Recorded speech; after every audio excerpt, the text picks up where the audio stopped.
मोक्षदं चैव ओंकाराय नमो नमः। ओंकाराय नमो नमः। ओंकाराय नमो नमः। नमो ताणं नमो सिद्धाणं नमो आयर्याणं नमो जायाणं नमो लोय सर्वसाहुणम्। अनंत अनंत परम सिद्ध भगवान की 1008 भगवान मुनि सुब्रतनाथ स्वामी की, अंतिम तीर्थेश भगवान वर्धमान स्वामी की, परम पूजनीय आचार्य भगवान 108 श्री प्रज्ञा सागर जी मुनि महाराज की, परम पूजनीय आचार्य भगवान 108 श्री कुंतु सागर जी मुनि महाराज की, परम पूजनीय आचार्य गुरुवर 108 श्री विशुद्ध सागर जी मुनि महाराज की, अहिंसामय विश्व जैन धर्म की।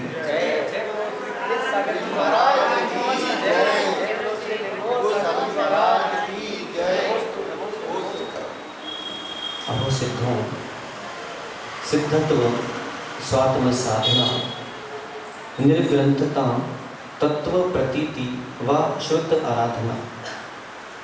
जिन जिन जीवों ने तद पंचक्र प्रवृत्ति कर ली, वे सभी जीव पंचम गति के अन्वेषक बन पंचम गति को प्राप्त हो गए। पंचम गति की प्राप्ति विशुद्धि के अभाव में अभाव रूप है। विशुद्धि की प्राप्ति त्रिशुद्धि के अभाव में अभाव रूप है। इसलिए एक धर्मात्मा प्राणी, एक दयावान मस्तिष्क में सूत्र स्थापित करके चलता है, पहले त्रिशुद्धि और फिर विशुद्धि। इस विशुद्धि को अगर प्राप्त करना है तो शुद्ध है कौन, पहले इसका निर्णय करना होगा। अत्यंत मलिनो देहो देहि चात्यंत निर्मला उभयोरंतरम दृष्टा कस्य शौचम विधीयते। अत्यंत मलिनो देहो, ये जो देह है ये अत्यंत मलिन है, तो इसको शुद्ध करके क्या करें। और जो आत्मा है वो शुद्ध है ही, तो उसको शुद्ध क्या करना। अब शुद्ध करें किसको। पुरुषार्थ चल किसके लिए रहा है। पुरुषार्थ चल रहा है, अशुद्ध को शुद्ध किया नहीं जा सकता, शुद्ध को शुद्ध किया नहीं जा सकता, दोनों को पृथक करने का पुरुषार्थ चल रहा है कि अशुद्ध अशुद्ध एक पाले में आ जाए और शुद्ध शुद्ध एक पाले में आ जाए। और इसी पुरुषार्थ के लिए हमें साता वेदनीय कर्म के आश्रम के हेतुओं को अपने जीवन में स्थान देना होगा और असाता वेदनीय कर्म के आश्रम के हेतुओं को हमें अपने जीवन से बाहर करना होगा, क्योंकि वे अशुभ भाव के हेतु हैं और साता वेदनीय के जो आश्रम हैं वे शुभ भाव के हेतु हैं। भावत्रय फल प्रदर्शी बनाता सर्वदर्शी। जब आचार्य भगवंत ने द्वितीय श्लोक में प्राप्नोति शोकम मनुजः स पश्चात भंग लिखा, तो मुनिराज जो हैं, पहला भंग क्या था उसमें दुख। जब मुनिराज स्वयं अपने आप को केशवंच करते हैं और स्वयं अपने आप को पीड़ा दे रहे हैं, उपवास कर रहे हैं, तप कर रहे हैं, तो क्या उनको आसाता वेदनीय कर्म का आश्रय नहीं हो रहा है क्या? क्या भविष्य में वे शोक को प्राप्त नहीं होंगे क्या? ये बड़ा गंभीर विषय है। कल मुझसे एक प्रश्न किया, बोले महाराज जी ये प्रवचन जो चल रहे हैं अभी, इसमें आप भी तो अपने आप कष्ट दे रहे हो ना। तो कष्ट दे रहे हैं, लेकिन वह दुख जिसमें संक्लेश परिणाम है, क्रोध आवेग है, वो असाता वेदनीय कर्म का आश्रय का हेतु बनता है। जब दिगंबर मुनिराज अपने हाथ से केश लुंचन करते हैं तब उनको दुख नहीं होता। जो भविष्य के दुख हैं उन दुख से हटने के लिए वो उसके सुख की अनुभूति लेते हैं। अगर नहीं होना चाहते भ्रष्ट तो अपने शरीर को दो कष्ट। सीधा सा गणित है कि या तो कष्ट दे दो या कष्ट देगा। सूत्र क्या है अनिल भाई? कष्ट दे दो या कष्ट देगा। अब कई जीव हैं व्यायाम नहीं करते, क्यों नहीं करते? बोले हाथ उठाने में हमको कष्ट होता है, तो जब हाथ उठाने में कष्ट हो रहा है तो उसी कष्ट को आपको कष्ट देना होगा, तब जाके उस कष्ट का निवारण होगा और शरीर स्वस्थ होगा, भविष्य में साधना कर पाएगा। तो यहाँ पे जो शोक का, वर्तमान में सबसे अधिक शोक जो हो रहा है मनुष्य को, उसका सबसे प्रबल हेतु कौन सा है? कौन सा? सबसे प्रबल हेतु शोक का अगर कोई बना हुआ है तो उसका नाम है धन। धन, धन में लगा है मन, इसलिए नहीं छोड़ पा रहा धन। धन में लगा है मन, इसलिए नहीं छोड़ पा रहा धन। और जब जितने धन की आवश्यकता होती है, दो लोग बहुत दुखी हैं। पहला तो वो जिनके पास धन नहीं है, पहले वे दुखी। दूसरे वे दुखी जिनके पास धन तो है लेकिन खर्चा कहाँ करें, उनको वो समझ नहीं आ रहा है, तो दोनों दुखी। तो इन दुखियों के उपाय के लिए आचार्य भगवान ने यहाँ पर चतुर्थ श्लोक लिखा। आज देख रहे हैं कोई व्यक्ति के पास इतना धन है जिसकी सीमा नहीं है, और किसी व्यक्ति के पास इतना धन है कि जिसकी सीमा बंध गई है, उसके आगे वो आगे नहीं बढ़ पा रहा है। क्यों नहीं बढ़ पा रहा? क्यों? वर्तमान में कितना ही पुरुषार्थ कर ले लेकिन उसको व्यापार की सफलता नहीं मिलती है। कितना ही पुरुषार्थ कर ले वो धन अर्जन नहीं कर पाता। कितना ही पुरुषार्थ कर ले, धन अर्जन अगर किया भी है तो ऐसे स्थानों पर वो धन चला जाता है, या तो कोई चोरी कर लेगा, या उसका बटुआ कोई स्टेशन से जेब से निकाल के ले जाएगा, या घर में चोरी हो जाएगी, या फिर अस्पताल का बिल देना पड़ जाएगा। तो जितना धन कमाया वो धन भी चला गया। मैं आपको बता दूं, आप भी इस विषय से परिचित हैं, वर्तमान में केवल दो ही ऐसे लोग हैं जो सुख से जी रहे हैं। पहला वे जिनके पास धन है, और दूसरा वे जिनके पास ज्ञान है। जिनके पास नहीं है धन और जिनके पास नहीं है ज्ञान, उनका ऊंचा हो जाता है मान। देखना, जो धनाढ्य है बहुत, वो आपको थोड़े से ऋजु स्वभाव भी दिखेंगे। कभी आप इसका अन्वेषण करना, जो बहुत ज्ञानवान है वो आपको थोड़े से ऋजु स्वभाव भी दिखेंगे, और जिनके पास धन नहीं है सबसे उद्दंड दिखेगा वो व्यक्ति। आपको अनुभव करना इस विषय का, क्योंकि ज्ञान नहीं है, वो सबसे उद्दंड दिखेगा आपको व्यक्ति। धन, यहाँ पे आचार्य भगवान तृतीय श्लोक में, चतुर्थ श्लोक में इस विषय का व्याख्यान कर रहे हैं कि वर्तमान में जो निर्धन अवस्था को जीव प्राप्त है, निर्धनता है, वो निर्धनता क्यों है, और अगर धनाढ्य भी है तो अगले जन्म में वो निर्धन हो जाएगा। क्यों हो जाएगा? दोनों विषय उद्घाटित कर रहे हैं आचार्य। जैसा कि मैंने आपको बताया था कि भावत्रय फल प्रदर्शी एकमात्र ऐसा ग्रंथ है जिसमें जो श्लोकों की छंद है, उसी श्लोकों के छंद में उत्थानिका लिखी हुई है। आपके पास जो ग्रंथ है उसमें उत्थानिका नहीं होंगे। कर्मोदयादेव धनेन हीना कस्मात् प्रभोयं भवति ह जीवः, आपके ग्रंथ में नहीं है।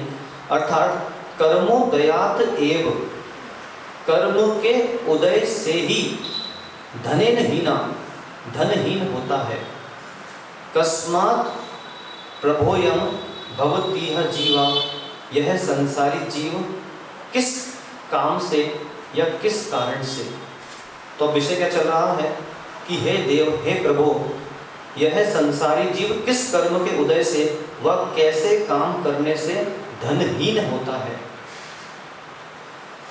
व्ययं सुपात्रेण धनस्य कृत्वा, पढ़िए,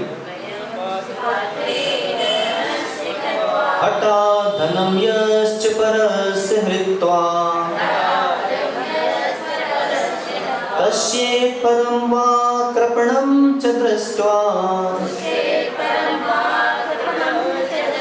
हीनो धनेष्वान्य भवे भवेत् सः। कीजिए उच्चारण को।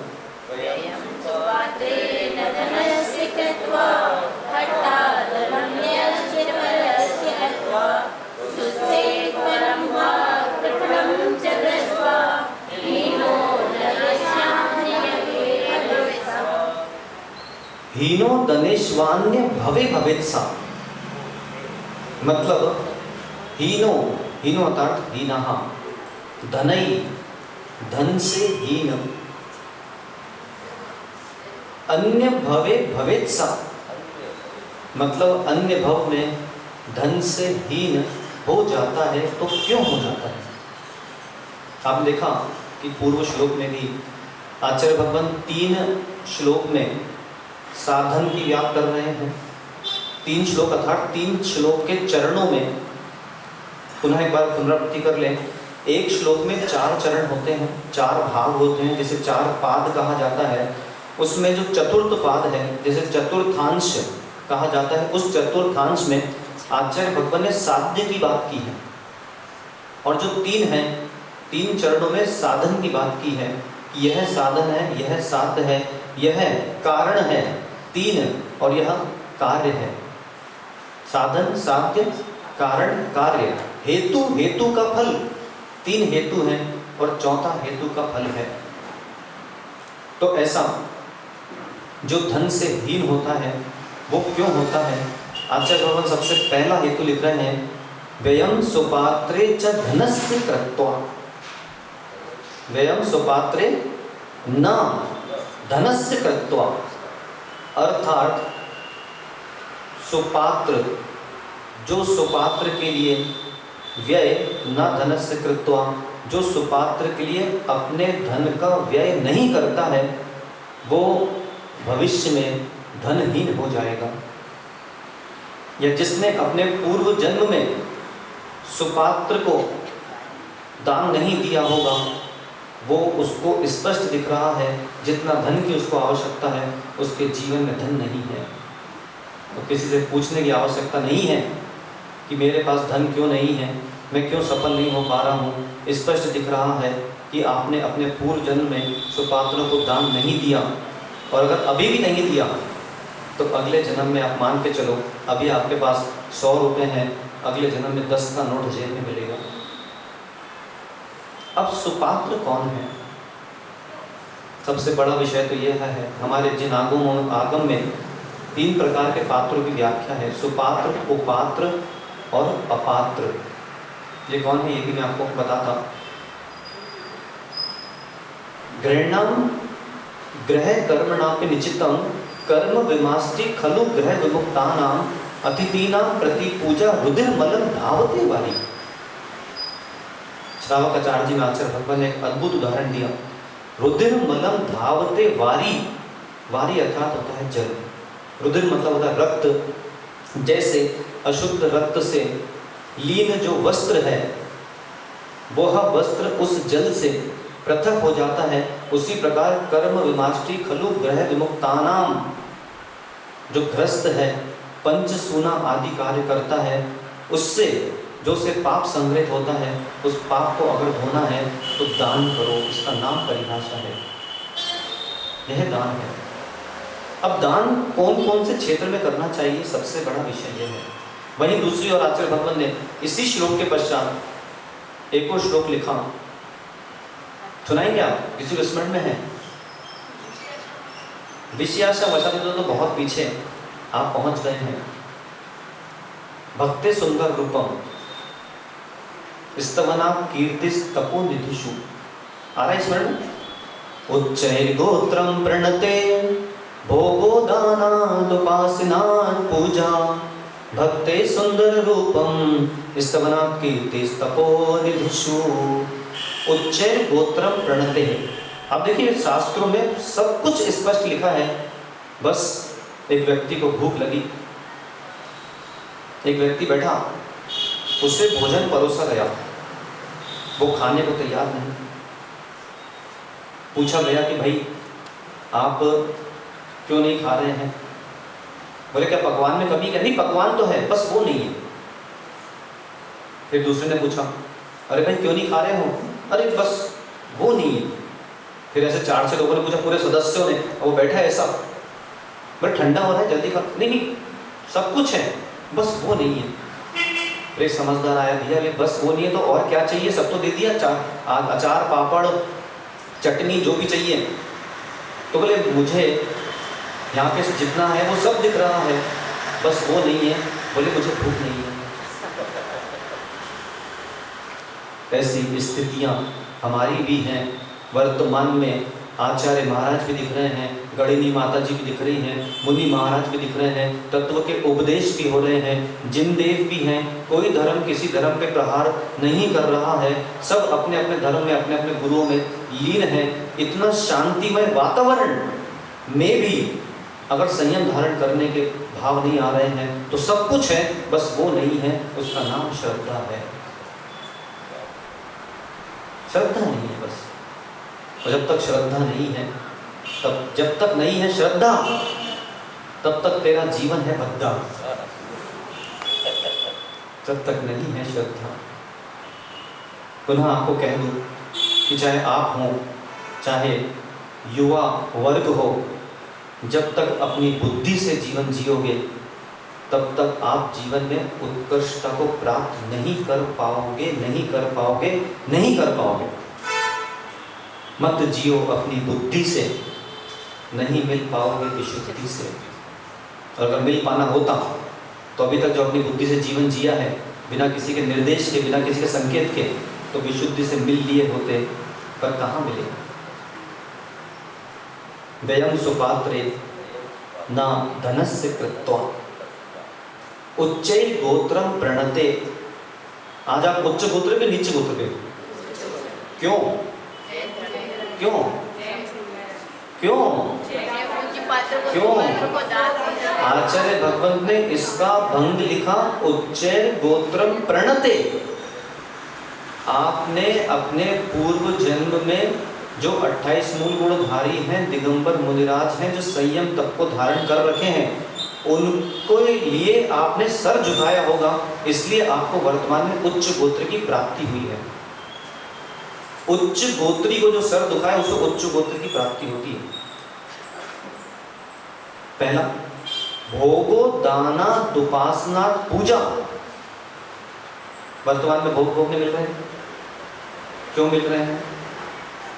भोगो दाना दुपासना पूजा। उपासना की, दान किया था, उपासना की थी, पूजा की थी, इसलिए भोग बोलने मिल रहे हैं। और यही दान उपासना पूजा करते रहे तो यहाँ से जाने के बाद स्वर्ग में भोग भोगने मिलेंगे। और वहाँ पे भोग भोग के जब आएगा, मनुष्य बनेगा, तो राजकीय भोग भोगने मिलेंगे। और फिर जाके दीक्षा धारण करके मोक्ष की प्राप्ति होगी। आदिनाथ से सीखें। भोगो दाना दुपासना पूजा भक्ति सुंदर रूपम। सुंदर रूप मिला। थोड़े देखो आज भी लगते हैं 15 साल के, देखो कितना गोरा चेहरा उनका। भक्ति सुंदर रूपम, सुंदर रूप मिला। क्यों मिला? क्योंकि पूर्व जन्म में भक्ति की थी। आज जितने आपको कुरूप दिख रहे हैं, ये सारे कुरूप हैं। जैसी इनकी कुरूपता देखो, आप तुरंत समझ जाना कि इनकी कुरूपता इसलिए है क्योंकि पूर्व जन्म में इन्होंने भक्ति नहीं की। स्तवना कीर्तिस तपोनिधिषु, स्तवना कीर्तिस तपोनिधिषु, जिनके पास तप रूपी निधि है उसका आपने स्तवन किया था, इसलिए आपकी कीर्ति फैल रही है। और अगर हम कितना ही पुरुषार्थ कर रहे हैं और हमारी कीर्ति नहीं फैल रही, हमारा नाम नहीं हो रहा, तो आप समझ लो कि जिनके पास तप रूपी निधि है, आपने उनके स्तवन करने में किसी न किसी प्रकार की कमी रखी थी। एक श्लोक में पूरा दृश्य आचार्य भगवान समंतभद्र स्वामी ने स्पष्ट कर दिया। अब और क्या चाहिए है? और क्या चाहिए? व्ययम सुपात्रेण धनस्य कृत्वा, धन की प्राप्ति दान से होती है। धन की प्राप्ति दान से होती है। आज जीव सोचता है कि मैंने बहुत दान किया, मैं बहुत दान कर रहा हूं, अभी उसका दान प्रारंभ भी नहीं हुआ है। और उसके पास अगर धन है भी और दान नहीं भी कर रहा है, एक वे जीव जिसने 2 प्रकार के जीव हैं। नल आते हैं आपके आगे गोंदिया में? नल आते हैं? कितने बजे आते हैं? जयंत भैया, नल कितने बजे आते हैं आपके? 7:30 बजे नल आते हैं आपके यहाँ। अच्छा अंकित भाई तुम्हारे नल कितने बजे जाते हैं? मतलब पूरे गोंदिया में रामनानी जी आपके यहाँ भाई 7:30 बजे आते हैं। अच्छा नल आते हैं कि नल में पानी आता है? मतलब कोई नल चल के आता है क्या? ये व्यवहार है ना? तो नल में पानी आता है, ठीक है। अब पानी आया, बोरिंग से पानी नहीं निकला, तो एक वह व्यक्ति जो छोड़ो नहीं निकल रहा, अपन बाजू वाले घर से गया या पास में कोई कुआं एंटो का वहां से खींच रहा। दूसरा व्यक्ति वो क्या करता है, बोले नहीं निकल रहा, तो क्या करेगा? सुनील भाई ने टल्लू पंप लगाया, टिल्लू पंप से क्या बोलता है उसको, वो लगाया आपने, अब उसमें से पानी नहीं निकल रहा, तो क्या करेंगे? क्या करेंगे? अरे कहाँ से क्या करेंगे? पंप जो सुधारता है वो जल्दी सुधर जाता है, इसलिए सुधर जाओ वरना सिधर जाओ। अपी भाई सुधर जाओ वरना सिधर जाओ। क्या करेंगे? अनिल भैया क्या करोगे? पानी नहीं निकल रहा उसमें से। इस श्लोक का पूरा रहस्य आपके उत्तर में छुपा हुआ है, कहीं बाहर नहीं जाना। जो आपके घर में दृश्य चल रहे हैं उन्हीं दृश्यों के बीच में इन श्लोक के रहस्य छुपे हैं। क्या करोगे संदीप भाई? हाँ क्या करोगे अनिल? बोरिंग से अगर पानी नहीं निकलता तो जैसा सुनील भाई बोला कि महाराज जी एक गिलास में पानी लूंगा, पाइप ऊपर करूंगा, पाइप में डालूंगा, पाइप को दबा के रखूंगा और थोड़ी देर बाद जैसे छोड़ूंगा लबालब पानी निकल जाएगा। तो हे निर्धनों, 100 का नोट लो, उस पाइप में डालो, दबा के रखो, 1 करोड़ निकलेगा।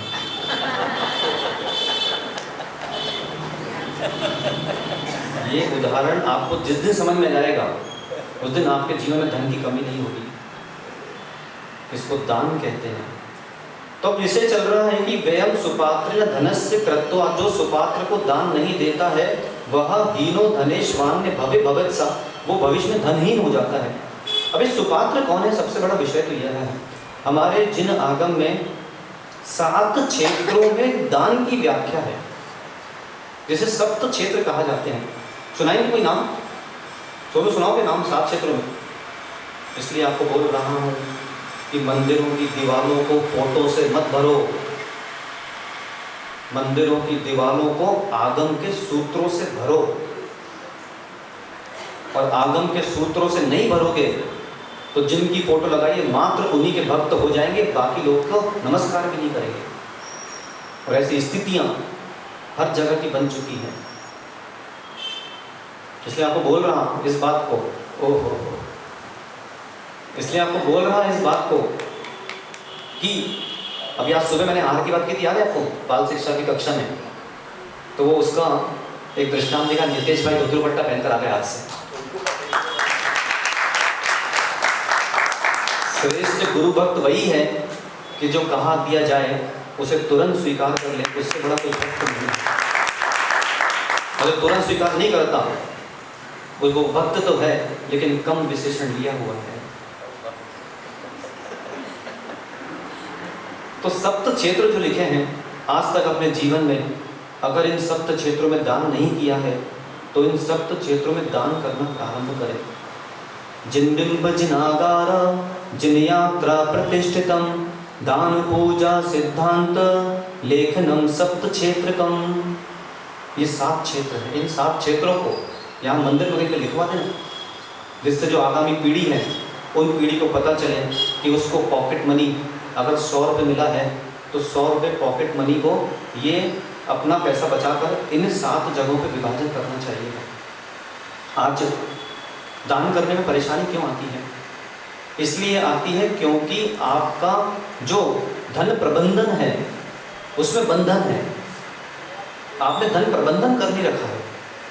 श्रेष्ठ जो पुरुष होते हैं, माताएं जो होती हैं, वो अपने माह में उनको जितनी आय होती है उसका कुछ प्रतिशत, 5%, 10% तुरंत अलग कर देते हैं, जिससे जब उनको दान करना पड़े तो उनका जो बजट है वो बिगड़ता नहीं है। अतुल अभ्यास की वाला नहीं है। जिनका अभ्यास नहीं है, अंकित भाई, सनी भाई, अगर अभ्यास नहीं है तो ऐसा अभ्यास प्रारंभ करो कि महीने में जितना भी कमाओगे उसका 10% अलग से रख दोगे इन सप्त क्षेत्रों के लिए। ये तो सप्त क्षेत्र मैं आपको यहाँ बता रहा हूँ अभी। दान 2 प्रकार के होते हैं, एक दान अलौकिक दान और एक दान लौकिक दान।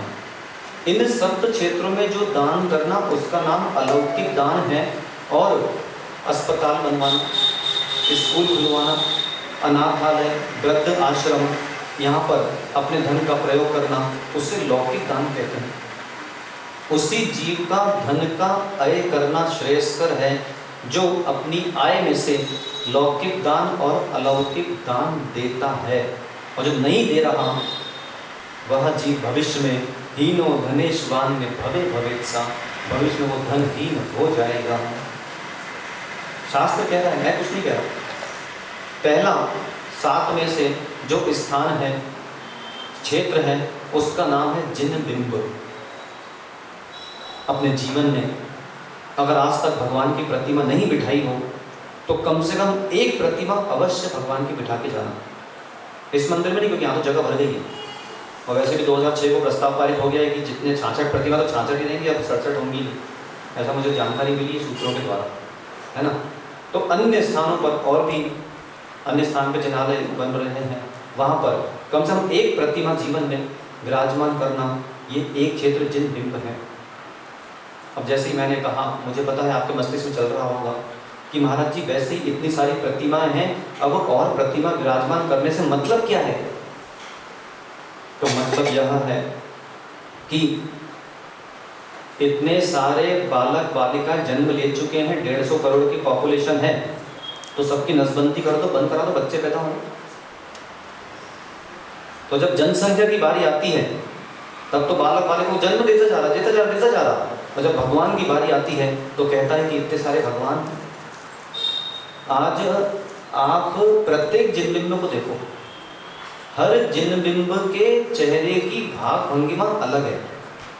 कभी आपने देखा नहीं होगा, मैं समझता इस बात को, आज जाके देख लो, नियम भी देने वाला मैं आपको। हर भगवान के चेहरे के फेस एक्सप्रेशन अलग दिखेंगे, सबके अलग अलग है। नहीं पता कब कौन से भगवान का मुख भंगिमा देखकर उस जीव को वैराग्य हो जाए,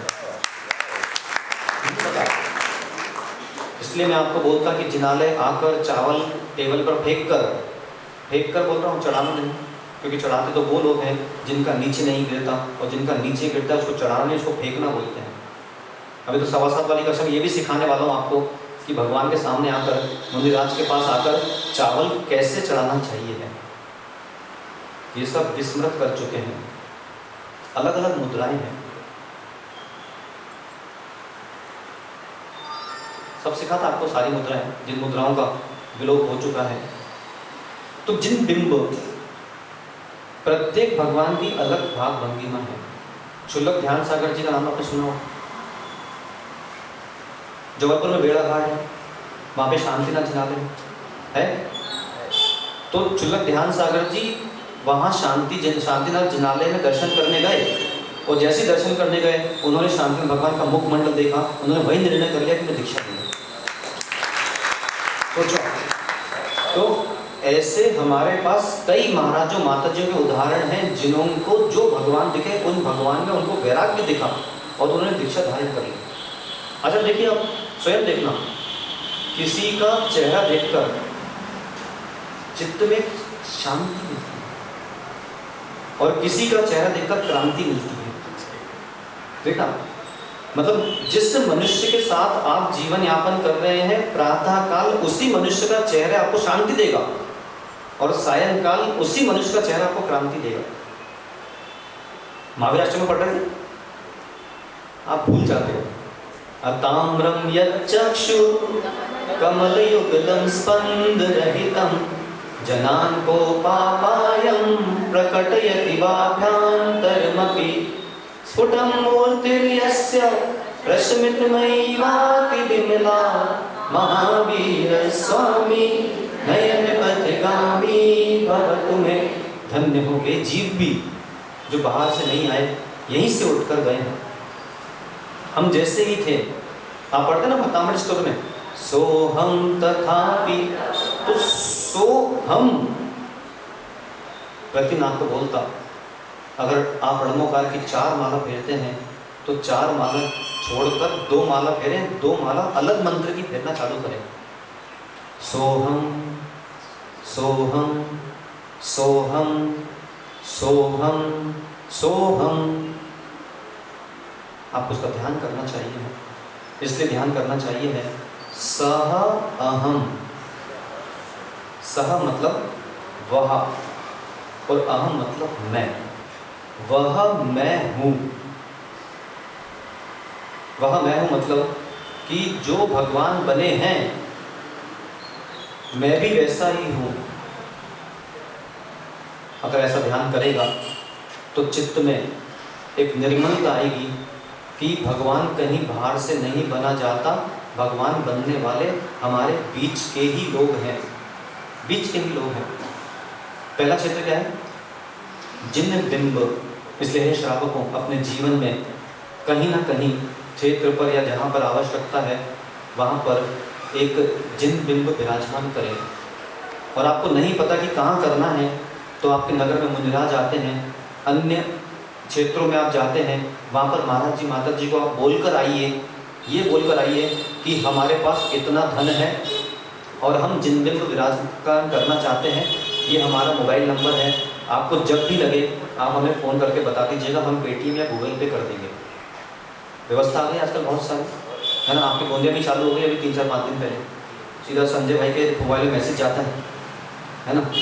तो सारा महाराज को सारी जानकारियाँ रखे रहना चाहिए है। पहला जिन बिंब। अब जब मुनि महाराज नहीं बनते, ठीक है, और दीक्षा होने वाली होती है, उस समय बिनौली निकलती है। इसको क्या बोलते हैं? वरघोड़ा। बिनौली। वरघोड़ा किसे कहते हैं?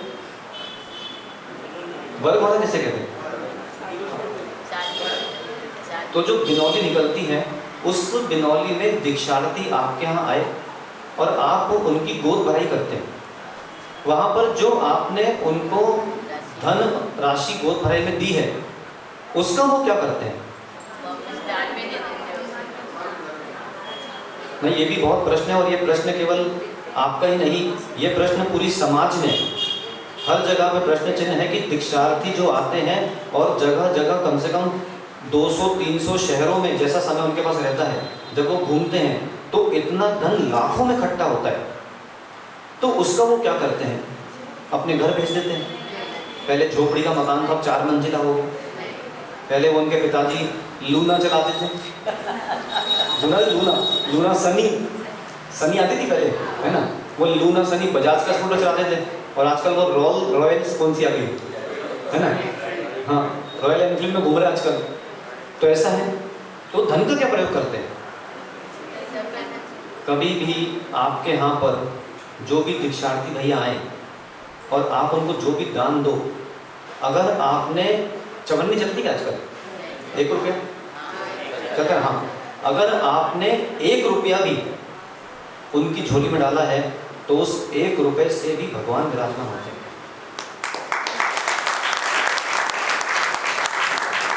आज मैं गोंदी आया था 2013 में आया था।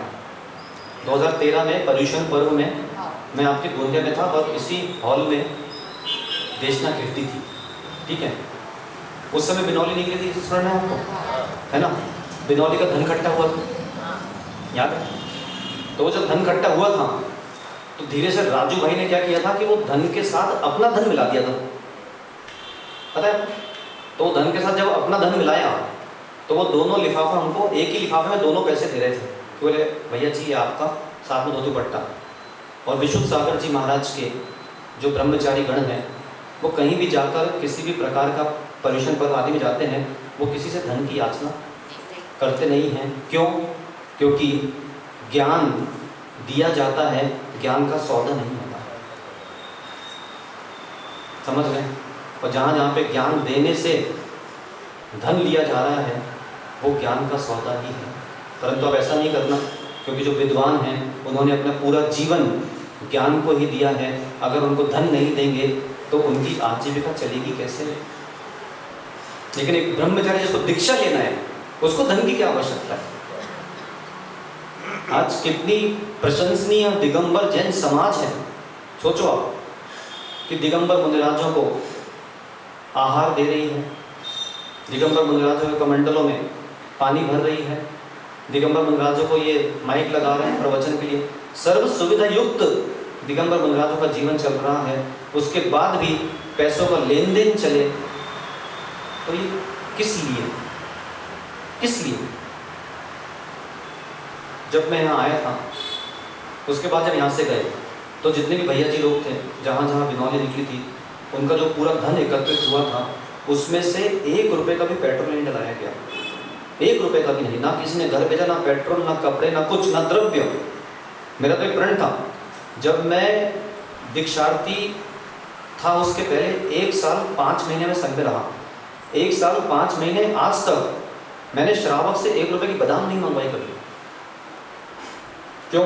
क्योंकि जब ब्रह्मचारी रहता है तब उसका कर्तव्य है कि समाज के द्रव्य की वस्तु का प्रयोग उस ब्रह्मचारी को नहीं करना चाहिए, उसको अपने घर से पैसे मंगाना चाहिए, ये कर्तव्य है उसका। तो हमारा जितना 1 साल 5 महीने जो द्रव्य से पूजा की, वस्त्र आदि जो भी था, सब पैसा घर से भी नहीं आता था, क्योंकि कमा के आए थे उसी में से खर्चा करते थे। और दूसरे जो ब्रह्मचारी हैं उनकी भी जितनी भी उपयोगिता की चीज़ थी, जब वो समाज से मांगते थे, मैं बोलता नहीं, समाज का पैसे का अधिकार अपने पे नहीं है, मुझे बोलो तुम क्या चाहिए, मैं उसको लाके देता था, भाई तुम पकड़ो ये सामान। क्योंकि कर्तव्य, जब आप महाराज बन जाते हैं तब आप परिपूर्ण रूप से परिग्रह से रहित हो जाते हैं, तब आप चाहें तो समाज के धन का प्रयोग कर सकते हैं, क्योंकि तब आप याचना नहीं कर सकते। वो भी विषय आ रहा है कि सुपात्र कौन, अपात्र कौन और कुपात्र कौन। बहुत गंभीर विषय चल रहा है और बहुत ही गंभीर यहाँ श्लोक है, और इसकी जो व्याख्या चलेगी वो आपके जीवन भर के लिए एक बहुत ही बृहद व्याख्या है। क्योंकि मनुष्य के जीवन में सबसे महत्वपूर्ण अगर कुछ है तो उसका नाम पैसा है। पैसा पैसा पैसा पैसा पैसा, हर जगह पैसा, न जाने देश हो गया कैसा। पैसा पैसा। जिन बिंब, तो हमारे संग में ही जितने भी बैच थे, जिन जिनकी दीक्षा जहाँ जहाँ हुई है, वे बैच वाले जहाँ जहाँ बिनौली करने जाते थे तो उनके सबके जिन बिंब विराजमान है। आदित्य सागर जी, आस्तिक्य सागर जी, अप्रमित सागर जी वाले जो 7 दीक्षाएं हुई थी मंगलगिरी में। आप कभी मदनपुर जाएंगे, मड़ावरा, ललितपुर गए होंगे, ललितपुर से मड़ावरा जाते हैं, वहाँ भी बहुत अच्छी समाज है, करीब 12-13 जिनालय हैं। उसके पास मदनपुर एक सिद्ध भूमि है जो कि विमल कुमार जी शौर्य के निर्देशन में चल रहा है उसका। वहाँ पर शांति कुंत अरनाथ भगवान की विशाल प्रतिमा, इससे बड़ी होगी, 3 प्रतिमाओं का जो पुण्यार्जन है वो पूरी समाज के पैसे से हुआ। वहाँ पर सुब्रत सागर जी वाला जो बैच है, सुरेश सागर जी वाला, आप वहाँ गए होंगे। आहार जी के पास कौन सा क्षेत्र है? कपौरा जी के पास। और बताइए, जहाँ के पंडित पुष्प जी हैं, गुलाबचंद पुष्प जी का क्षेत्र, गुलाबचंद पुष्प जी का जो क्षेत्र है, कपौरा जी नहीं है, है ना, वहाँ पर सुब्रत सागर जी वाले, सुरेश सागर जी वाले बैच की प्रतिमा विराजमान है। तो हर दीक्षार्थी धन का प्रयोग समाज का 1 रुपये व्यर्थ नहीं करता है।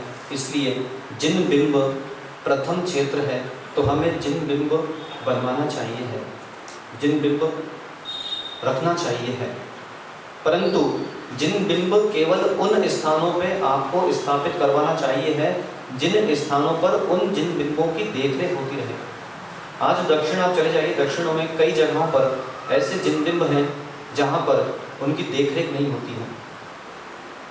तीर्थों पर, क्षेत्रों पर भी 2-4 केवल पुजारी लगा दिए गए हैं। अब वो बेचारे कितने जिन बिंबों की देखरेख करेंगे? तो वहाँ दान देना चाहिए जहाँ पर जिन बिंब की प्रतिदिन मार्जन हो सके, प्रतिदिन उनकी पूजन आराधना हो सके। प्रथम क्षेत्र है जिन बिंब। दूसरा है जिनागार। जिन आगार, सप्त क्षेत्र की व्याख्या चल रही है कि इन सप्त क्षेत्रों में अगर आपने दान नहीं किया तो भविष्य में आप धनहीन हो जाएंगे, और आपने दान नहीं किया था इसलिए आप वर्तमान में उतने धनाढ्य नहीं हैं, धनहीन हैं। जिनागार, जिनागार के लिए हमें दान करना चाहिए। जिनागार से तात्पर्य है, यह हो गया जिन बिंब और यह हो गया जिन बिंबालय, मतलब मंदिर।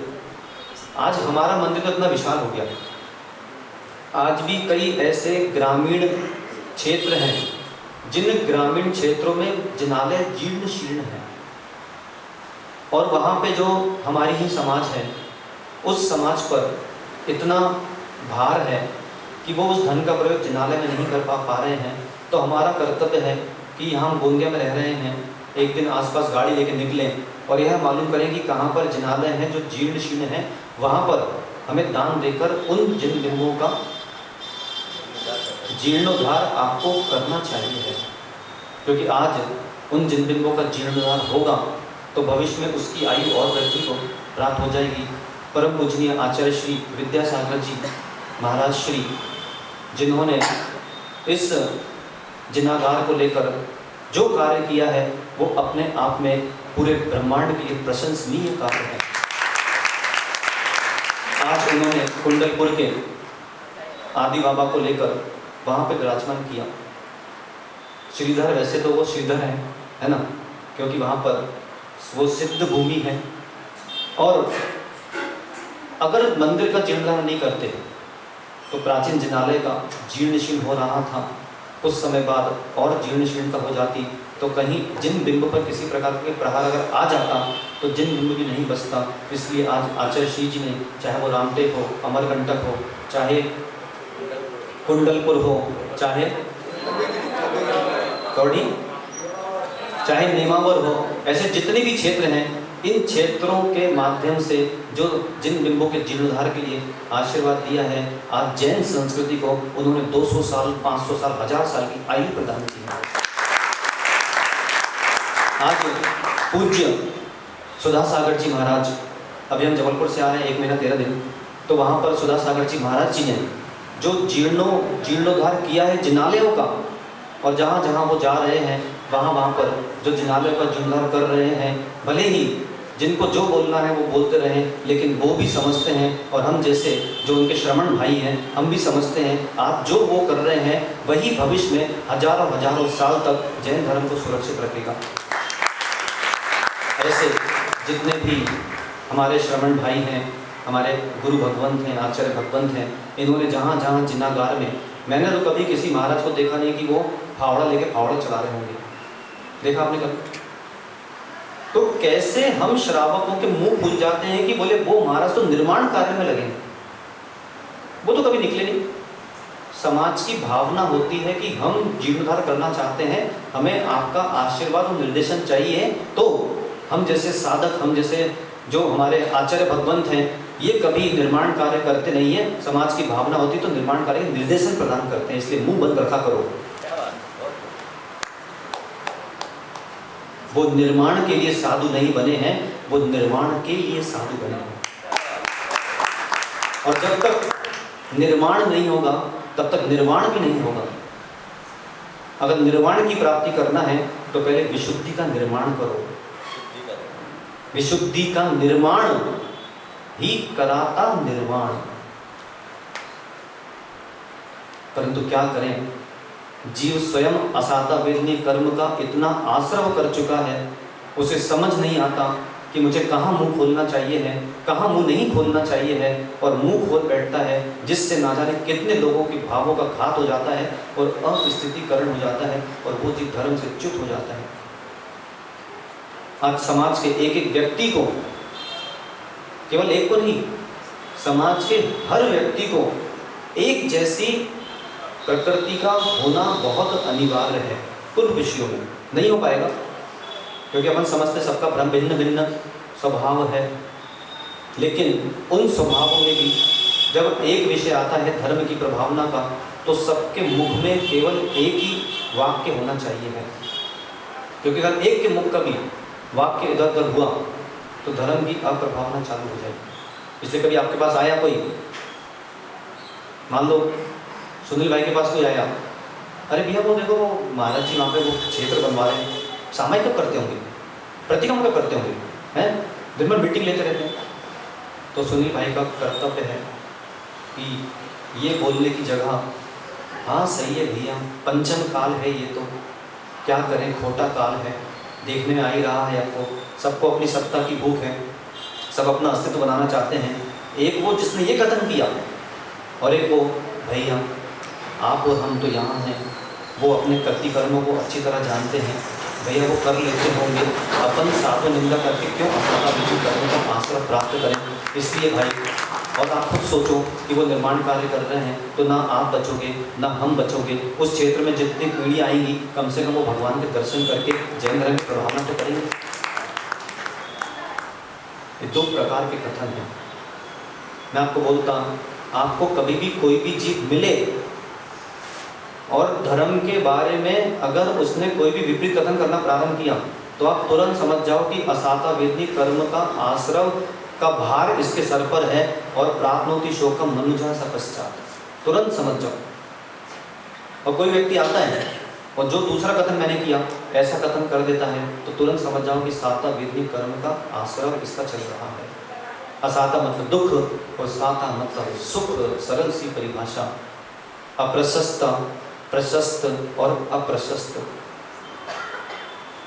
जिनागार, हमारे जिन मंदिरों का निर्माण होना बहुत अनिवार्य है। क्यों? क्योंकि वर्तमान में निर्माण युग चल रहा है। जहाँ देखो जो अनुयायी हैं वो भिन्न भिन्न स्थानों पर निर्माण करने में लगे हुए हैं, इसलिए निर्माण कार्य बहुत अनिवार्य है। अब ये भी प्रश्न उठता है कि बोले महाराज जी एक शहर में 10 मंदिर किस काम के, एक शहर में 10 मंदिर किस काम के, ये भी बहुत बड़ा प्रश्न है। तो भैया वो इस काम के हैं कि आज सुनील मनोज को देखना नहीं चाहता, राजकुमार जी ठकरानी जी को देखना पसंद नहीं करते, बोले ये मंदिर आता है इसलिए मैं मंदिर नहीं आता। ऐसे भी लोग हैं, नहीं होंगे, हर शहर में रहते हैं। तो भैया नहीं आता तो आप अपनी कॉलोनी में एक मंदिर बना लो जिससे आप यहाँ दर्शन करो, वो वहाँ दर्शन करें, और जब महावीर जयंती आए तो दोनों एक साथ रोड पर उतर घंटा लेके, सीधी चाय, सीधी बात है। बंद कमरे में चाहे कितना भी रो लो, माताओं से बोल रहा हूँ मैं विशेषकर, क्योंकि आपका जो जीवन है वो बाथरूम का नल है और तकिया है। क्योंकि जब आंसू बहाना पड़ते हैं तो शौचालय में जाना पड़ता है, नल खोलना पड़ता है जिससे वो बाल्टी भरने की आवाज़ से मेरे जो आंसू की सिसकियाँ हैं उसकी आवाज़ कहीं बाहर नहीं आए, कोई सुन ना दे।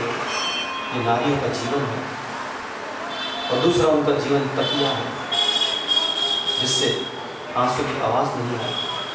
तो बंद कमरे में चाहे जितना भी रो लो, पर जब भी दरवाज़ा खोलो हंस के खोलो। ये अगर आपको इस बात की प्रज्ञा नहीं है तो आप देश, राष्ट्र, धर्म, विश्व कभी भी इनका उत्थान नहीं कर सकते।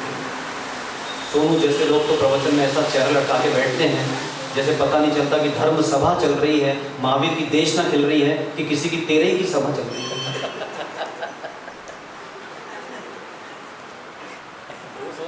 प्रमोदित भाव आना चाहिए, प्रमोदित भाव। पड़गान कर रहा वहां पर, तो जब पड़गान कर रहा खजांची जी, तो जब पड़गान कर रहा तो 3 लोग के नाथ जैसी मुद्राधारी जब उसके सामने आ रहे हैं तो उसको प्रमोदित भाव आना चाहिए है कि धन्य हो, आज मैंने 3 लोग के नाथ की मुद्राधारी को आहार कराने का, पड़गान करने का अवसर प्राप्त हुआ। लेकिन क्या करें, संदीप जैसे लोग ऐसे खड़े थे, किसी ने 4 थप्पड़ मारे, जाके महाराज को लेकर आ। प्रमोदित भाव नहीं है। अब यार है यहाँ पर कि जो सुपात्र होते हैं उसमें जो दाता होता है, दाता के 7 शेष गुण कौन से होते हैं? और जितने चौका लगाते हैं बड़े ध्यान से वो विषय सुनना। 7.25 वाली कक्षा में भी विषय पूरा दोहरेगा एक बार, क्योंकि मुझे दिखाना है कि जितने भी विद्यार्थीगण हैं उनको प्रमोदित भाव आना चाहिए। आप जिनालय आए, अब जिनालय में आप भगवान का अभिषेक कर रहे हैं तो चेहरे पे प्रमोदित भाव ही नहीं। आप पूजन कर रहे हैं तो पूजन में प्रमोदित भाव ही नहीं। प्रवचन श्रवण कर रहे हैं, कक्षा ले रहे हैं, आपको प्रशंसनीय होना चाहिए है कि धन्य हो जो महावीर की देशना थी। महावीर तो नहीं है, लेकिन मेरा आज भी सौभाग्य, मुझे 25 से 50 साल बाद भी महावीर की देशना सुनने मिल रही है।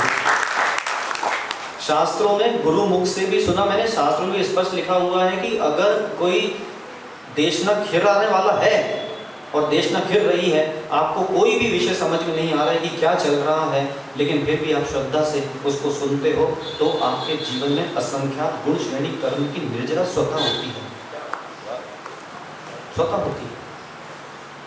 और फिर भी जिनका देशना सुनने का मन नहीं करता, आप समझ जाओ कि बेचारा असाता वेदी कर्म का आश्रय लिए बैठा है, समझ जाओ।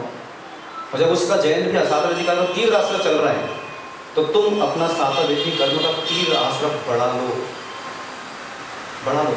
कई बार माताओं को देखना कि बहुत कलाकार होती है इन सब मामलों में, कि जब इनको पता चलता है कि जो साग है सब्जी उसमें आज स्वाद नहीं है, खुशखुशी सी है, तो धीरे से मसाला बढ़ा देती है, समझे। या फिर कल की साग है, वो खाया नहीं, बाहर खा के आके तुम्हारे लिए बनाया था, है ना। अब वो कल की साग है, अब उसको आज की बनाना है ताजी, तो कुछ भी दोनों मिलाया और ऐसी कलाकारी से मसाला डाला तो वो पता नहीं चलेगा कि आज की कल की है। हे माताओं, इससे हमको भी शिक्षा लेना चाहिए है। जब हमारे ही बीच के व्यक्ति का असाता का तीव्र उदय चल रहा है, तो हमें साता का तीव्र उदय कर लेना चाहिए है, जिससे मसाला डल जाए और स्वादिष्ट आनंद आए। ये तो मिले, ये जीवन जीने की शैली है, और नहीं सीख पाए तो तेरी चादर मैली है। जीवन जीने की शैली है। और जितने भी यहाँ पर क्षेत्र आ रहे हैं, जिन यात्रा, प्रतिष्ठा, दान, पूजा, सिद्धांत लेखन, इसकी एक एक की व्याख्या मैं करता हूँ, जिससे कि दीनो धनेशवान में भवे भवेद सा, इस बंध को आप जीवन में प्राप्त नहीं हो। क्योंकि निश्चित मान के चलना, जो जिनको धन की आवश्यकता नहीं है, अगर उनके पास ज्ञान नहीं है, तो उनके अंतरंग की पीड़ा वही जानते हैं। जैसा कि मैं आज जितने भी शास्त्र हैं, उन शास्त्रों का मैंने अभी 0.1% भी अध्ययन प्रारंभ नहीं किया है। सोचो आप, तो जो अज्ञान का दुख है, सबसे बड़ा जीवन में अगर कोई दुख है, उसका नाम है अज्ञान का दुख।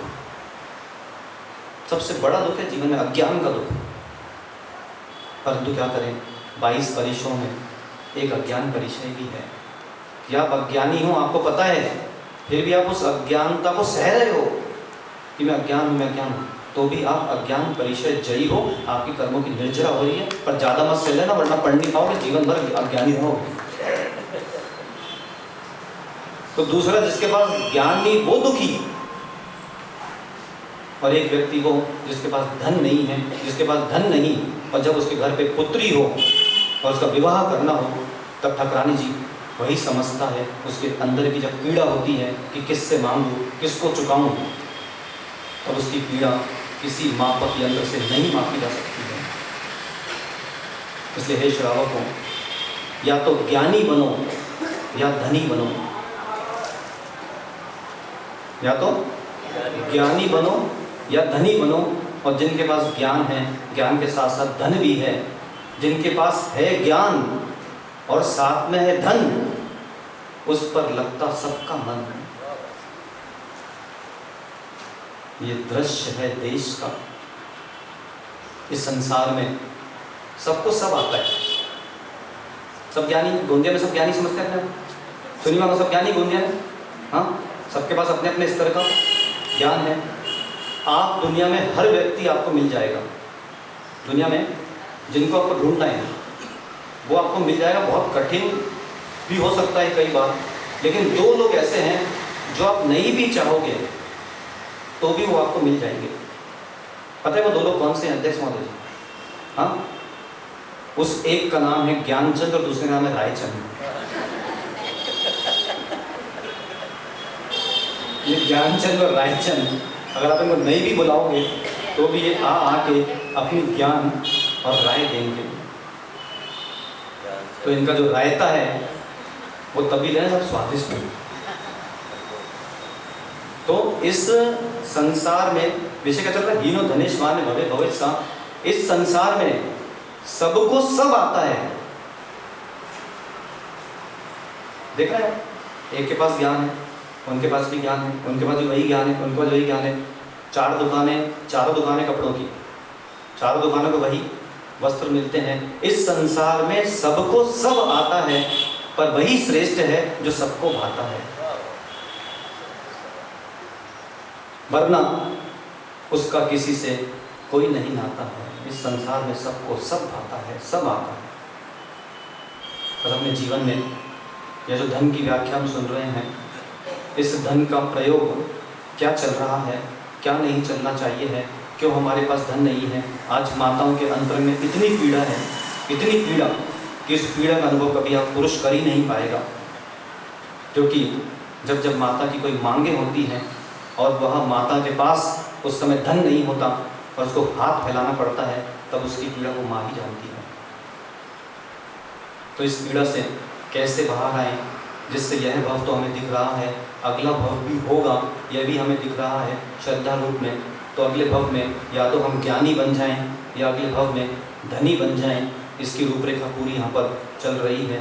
बस इतना ही कहना चाहता कि हे कुमति मत कर अति,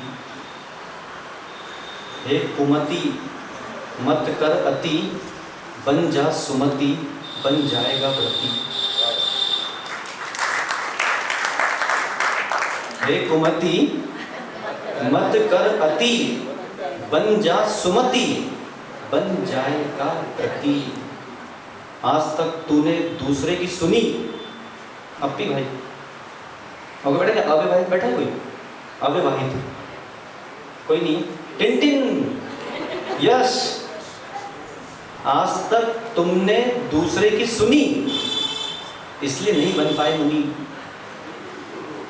और जिस दिन अपनी सुन लेगा, मुझे मेरा विश्वास है तुझे मुनि बनने से कोई रोक नहीं सकता, रोक नहीं सकता। कहाँ जाना था, कहाँ चले गए, न जाने तुम किस किस से चले गए। इसलिए कभी भी यह जो धन का परिग्रह है, इस धन के परिग्रह से विमुक्त नहीं हो पाए, और धन के परिग्रह से विमुक्त नहीं हो पाए, इसी कारण से अशुद्धि की वृद्धि है और विशुद्धि की न्यूनता है। प्रत्येक जीव को प्रतिदिन ध्यान करते रहना चाहिए है। निसंगो हम है अशुद्धि कम, ससंगो हम है विशुद्धि कम। इस अशुद्धि और विशुद्धि में, इस स्मृति परिवर्तन वर्षा योग में अब विशुद्धि को कैसे जय करें, इसकी भूमिका अब हमको बनाना ही है, जिससे हम उस लक्ष्य को प्राप्त कर सकें जो लक्ष्य है भगवान की प्रार्थना के बाद ही हमको मिल सकता है। हे भगवान, भगवान से भगवान को मिला दो ना, और हमें भी भगवान बना दो ना, जिससे हमारे भी वही हो संस्कार जहाँ नहीं हो बार बार। भगवान पद्म प्रभु स्वामी की जय बोलो। श्री प्रणीत सागर जी महाराज जी की 3 किस्म के भाव और भावों के ऊपर चल रहा जो व्याख्यान है, ये बहुत ही अनुपम निराला व्याख्यान हमारे बीच में हो रहा है। मैं आपसे लगातार कह रहा हूँ और आज फिर से कहता हूँ कि हम यहाँ जितने भी लोग आए हैं, वे उतने लोगों से संपर्क करें जो यहाँ नहीं आ पाए हैं, और उनको यहाँ लाने का प्रयास करें। ऐसा मैं पूरे समाज की ओर से आपसे निवेदन करता हूँ। चलिए आइए हम लोग युवक के अभिशान का आगे। उदक चंदन तंडुल पुष्प